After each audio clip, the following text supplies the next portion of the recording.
আমাদের এখন এইটা আমাদের সেটআপ ফাইল। এখানে আমরা মাউসে ডাবল ক্লিক করব অথবা রাইট বাটন ক্লিক করে রান দিয়ে দিব। যেহেতু আমি সেটআপ করতে যাচ্ছি তাই ডাবল ক্লিক করে নিলাম এবং একটু ওয়েট করি, আমাদের সফটওয়্যারে সেটআপ করার অপশনটা চলে আসবে। আমার এখানে সেটআপ করার অপশনটা চলে আসছে।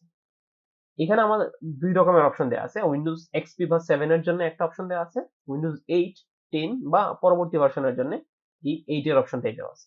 সেই ক্ষেত্রে আমি 8 এর অপশনটা অন করে ক্লিক করে দিই। এখন আমাদের সফটওয়্যারের সেটআপ করার অপশন চলে আসছে। এখানে আমাদের ফোল্ডার নামে যে জায়গাটা দেওয়া আছে, এটা হচ্ছে আমি কোন জায়গাতে সফটওয়্যারটা সেটআপ করতেছি সেই জায়গাটা এখানে দেখাচ্ছে। সাধারণত উইন্ডোজের সি ড্রাইভের ভিতরে সি এবং প্রোগ্রাম ফাইলসের ভিতরে সফটওয়্যারগুলি সেটআপ হয়। আমার এখানে ডিফল্ট ভাবে সি ড্রাইভের ওই প্রোগ্রাম ফাইলস অপশনটাই চলে আসছে। ম্যাক্সিমাম ক্ষেত্রে এই সেম জায়গায় চলে আসে যদি কেউ পরিবর্তন সাধারণত করে না দেয়। আপনি যদি পরিবর্তন করতে চান তাহলে ব্রাউজ থেকে গিয়ে লোকেশনটা দেখিয়ে দিতে হবে কোন জায়গায় আপনি সেটআপটা করতে যাচ্ছেন। আর যদি এমন মনে হয় যে না আমি যেখানে আছে সেখানেই থাকুক, আমি জাস্ট এখান থেকে নেক্সট করে যাব। আমি সেম কাজটাই করতে চাচ্ছি, এখান থেকে যেখানে আছে সেখানেই থাকবে এবং এখান থেকে নেক্সট দিয়ে সহজেই চলে যেতে যাচ্ছি। আমি নেক্সট করে গেলাম এবং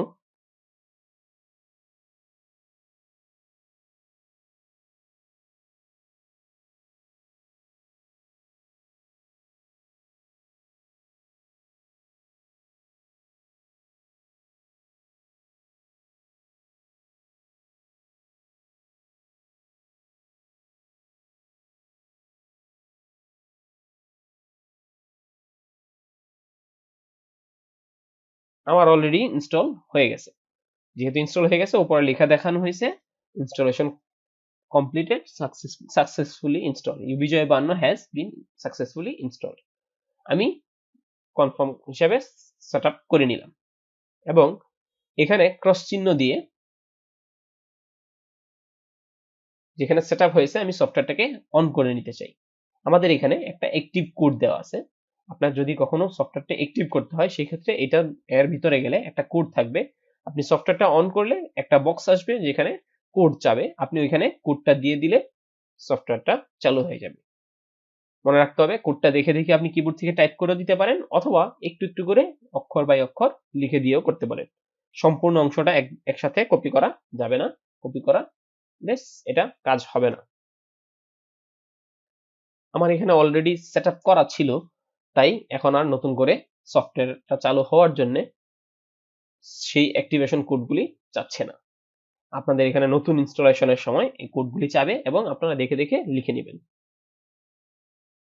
একটা সফটওয়্যার ইনস্টল করার পর এটাকে ডিলিট করার প্রয়োজন হতে পারে। কখনো যদি আপনার সফটওয়্যারটা কেটে ফেলার প্রয়োজন হয় সেই ক্ষেত্রে কিভাবে কেটে ফেলা যায় সেটা দেখে নিই। সফটওয়্যারটা কাটার জন্য আমরা বিভিন্ন মাধ্যমেই করতে পারি। কন্ট্রোল প্যানেল থেকেও করতে পারি অথবা মাই কম্পিউটারের ভিতর থেকে গিয়ে সেখান থেকেও করতে পারি। আমরা কন্ট্রোল প্যানেলের মাধ্যমে দেখানোর চেষ্টা করতেছি। আপনাকে কন্ট্রোল প্যানেলে যেতে হবে। প্রথমে কন্ট্রোল প্যানেলে গিয়ে সেখান থেকে অ্যাপস লেখাটা খুঁজে বের করতে হবে। কন্ট্রোল প্যানেলে যেতে হবে এবং কন্ট্রোল প্যানেল থেকে অ্যাপস খুঁজে বের করতে হবে। অ্যাপসে গিয়ে কিছুক্ষণ ওয়েট করতে হবে এবং একটা লিস্ট চলে আসবে। লিস্টের উপরে সার্চ দিস লিস্ট একটা লেখা আছে, এই লেখাতে ক্লিক করে আপনাকে আপনার সফটওয়্যারের নামটা এখানে লিখে দিতে হবে। আপনি আপনার সফটওয়্যারের নামটা লিখে একটু লিখলেই ম্যাক্সিমাম ক্ষেত্রে চলে আসে। তারপরেও যদি কখনো প্রয়োজন হয় যে না আমি অল্প লিখলে পাইতেছি না, সেই ক্ষেত্রে আমাকে সম্পূর্ণটুকু লিখতে হবে এবং লিখলে আপনার সফটওয়্যারের নামটা এখানে চলে আসবে। আপনি যেই সফটওয়্যারটি আনইনস্টল করতে যাচ্ছেন সেই সফটওয়্যারটিতে ক্লিক করবেন এবং আনইনস্টল লেখাতে ক্লিক করে দিতে হবে।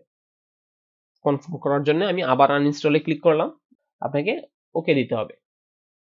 আমার এখানে এখন চাচ্ছে automatically close applications and attempt to restart them after setup is complete.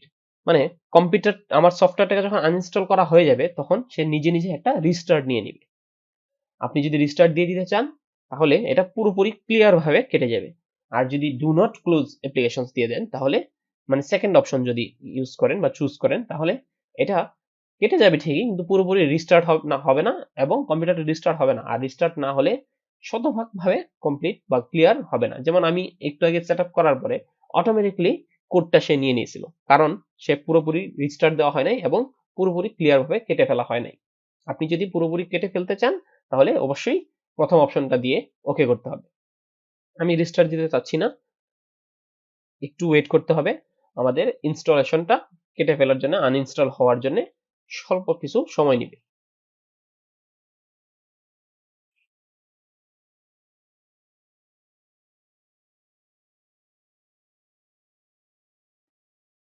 নিচে আমাদের ওই নামটা চলে গেছে, বিজয় বান্নার নামটা অলরেডি গায়েব হয়ে গেছে বা কেটে গেছে, আমাদের সফটওয়্যারটা আনইনস্টল করা হয়ে গেছে। এইভাবে আমরা একটা সফটওয়্যারকে ইনস্টল করা এবং সফটওয়্যারকে আনইনস্টল করা পদ্ধতি জানতে পারবো এবং আনইনস্টল করতে পারবো। ম্যাক্সিমাম সফটওয়্যারের ক্ষেত্রে অলমোস্ট সেম, সামান্য হয়তো একটু কিছু পরিবর্তন থাকে, তবে একটু খেয়াল করে কাজ করলে সেগুলো আপনারা করতে পারবেন। মাইক্রোসফট অফিস কি করে ইনস্টলেশন করতে হয় সেটা দেখে নিই। আমরা 2018 এর নতুন ভার্সনটাই ব্যবহার করার চেষ্টা করতেছি, তাই আমি আমার কম্পিউটারে ফাইলটা কপি করে রেখেছি।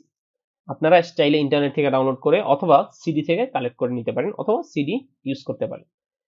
আমি আমার এখানে জাস্ট মাইক্রোসফট অফিস 2016 এর ভার্সনে গেলাম এবং নিচের দিকে আমার এখানে দুইটা অপশন আসছে, একটা হচ্ছে ফিক্স এবং সেটআপ। আমি যেহেতু সফটওয়্যারটা সেটআপ করতে চাই তাই সেটআপে যাব। ফিক্স দিয়ে আসলে এটাকে ক্র্যাক করা বোঝানো হয় বা লাইসেন্স করা বোঝানো হয়। যেহেতু আমি লাইসেন্স করতে চাচ্ছি না, এখন আগে সফটওয়্যারটা সেটআপ করব, তাই সেটআপে গেলাম এবং নিচের দিক থেকে সেটআপ লেখাতে পাশাপাশি মনে রাখতে হবে ওই যে ডান পাশে অ্যাপ্লিকেশন লেখাটা খেয়াল রাখতে হবে, টাইপের মধ্যে অ্যাপ্লিকেশনটা যেন থাকে। আমি অ্যাপ্লিকেশনে গেলাম এবং অ্যাপ্লিকেশন থেকে এটাকে ইনস্টল করার জন্য গেলাম। একটু ওয়েট করবেন, আপনার ইনস্টলেশন শুরু হবে। মাইক্রোসফট অফিস তাদের যে কোম্পানির লাইসেন্স প্রোটোকল আছে সেটাতে এগ্রিমেন্ট করে নিতে চাচ্ছে, তাই আমাকে I accept the terms of this agreement এটাতে টিক চিহ্ন দিয়ে নিতে হবে এবং টিক চিহ্ন দিয়ে কন্টিনিউতে ক্লিক করতে হবে। এখন দুইটা অপশন চলে আসছে, এক হচ্ছে ইনস্টল নাও, দ্বিতীয়ত আছে কাস্টমাইজ। ইনস্টল নাও দিলে আমরা সব ধরনের মাইক্রোসফট অফিসের মধ্যে যতগুলি সফটওয়্যার সেটআপ করা আছে সবগুলি সফটওয়্যার এখানে সরাসরি চলে আসবে। যদি কাস্টমাইজে দিই তাহলে নির্দিষ্ট করে অল্প কিছু নির্দিষ্ট করে দিতে পারবো, যে আমি সবগুলি সেটআপ করতে চাচ্ছি না, নির্দিষ্ট করে দিতে যাচ্ছি, তাই অল্প কিছু সুনির্দিষ্ট করে দিতে পারবো। তবে আমি নির্দিষ্ট করতে চাচ্ছি না, তাই ইনস্টল নাওতে ক্লিক করে দিলাম। এবার ধৈর্য ধারণ করে একটু অপেক্ষা করতে হবে, কারণ সফটওয়্যারটা মোটামুটি একটু ভালো বড় টাইপের সফটওয়্যার, ভালো সময় নিবে এটা ইনস্টলেশন হতে। আপনি একটু ধৈর্য ধরে অপেক্ষা করতে হবে এবং একটা সময় গিয়ে আমাদের ইনস্টলেশন শেষ হয়ে যাবে।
আমাদের ইনস্টলেশন শেষ হয়ে গেছে।